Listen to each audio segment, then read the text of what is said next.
Today I'm going to be addressing the so-called Japanese breakfast situation that probably a lot of you are familiar with now. I felt as if this needed some addressing, seeing as how much traction it's been getting online, and the fact that it's such a polarizing thing. I felt the need to say something and share my opinion and maybe bring some clarity to people. So, of course, what I'm talking about is the fact that Japanese Breakfast, the wonderful band and artists behind a lot of great songs and great albums, led by frontwoman Michelle Zauner, she went out on Twitter and said basically that if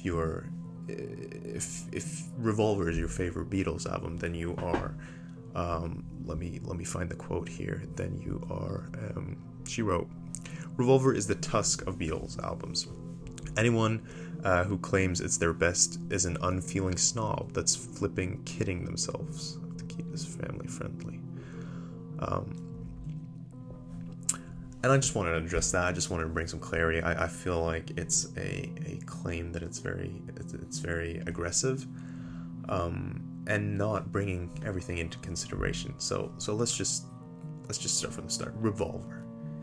You know, it's 1966. The Beatles are on their peak of their creative output, and then they come with Revolver, right?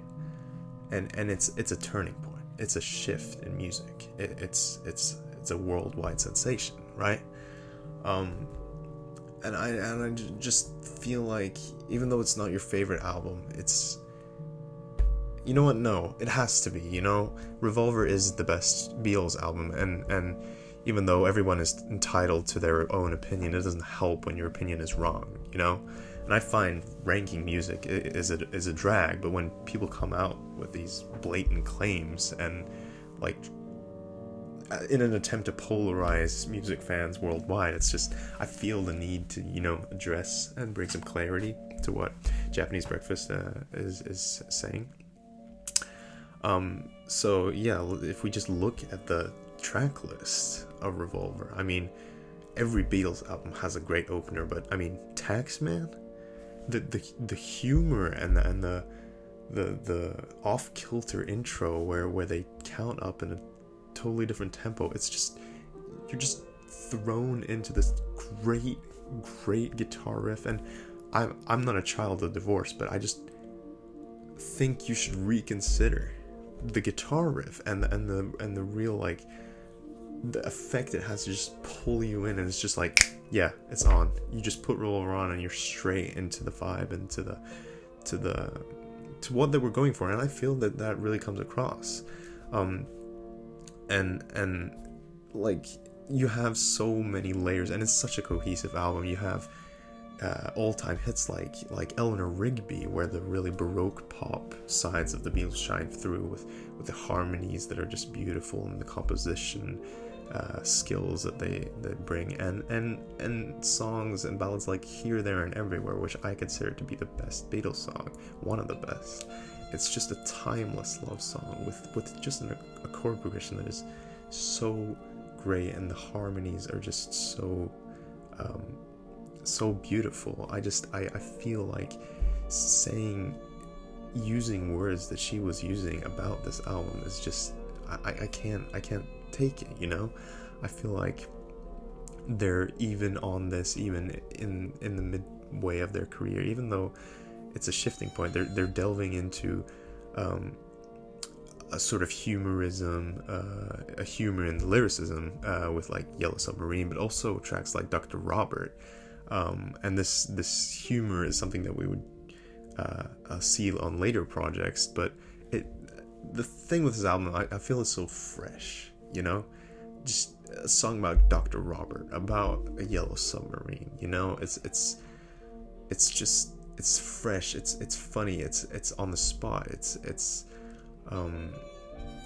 the rhetoric is just on point, and I really feel that they were going for something here that really hit. And And then, of course, you've got Tomorrow Never Knows, where you see George Harrison's influences and what would come to be the Beatles. Many people say it's their peak, with Sgt. Pepper's and whatever, but I truly think that Revolver, because you're kind of in between camps here. You're not completely out there like they would be with like Magical Mystery Tour, even though I adore that record. But here you have still the kind of Baroque-ish, but also rock and roll influences still from the earlier albums, but also you have this shift where you have the humor, lyricism, the crisp production. The production is so crisp and it's so fresh, and it feels just like a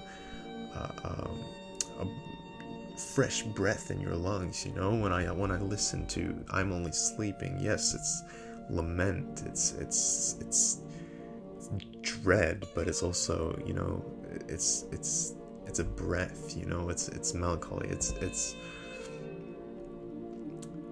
it's comfort in a way, it's nostalgia that I can't kind of put my finger to. And I just think that she is really misstating what this album is, and I just feel they should bring this into consideration, and I think it truly is their best album. And that, I mean, everybody's entitled to their own opinion, but I think that if you were a true music fan, you wouldn't necessarily use the words, those harsh words that she chose to use.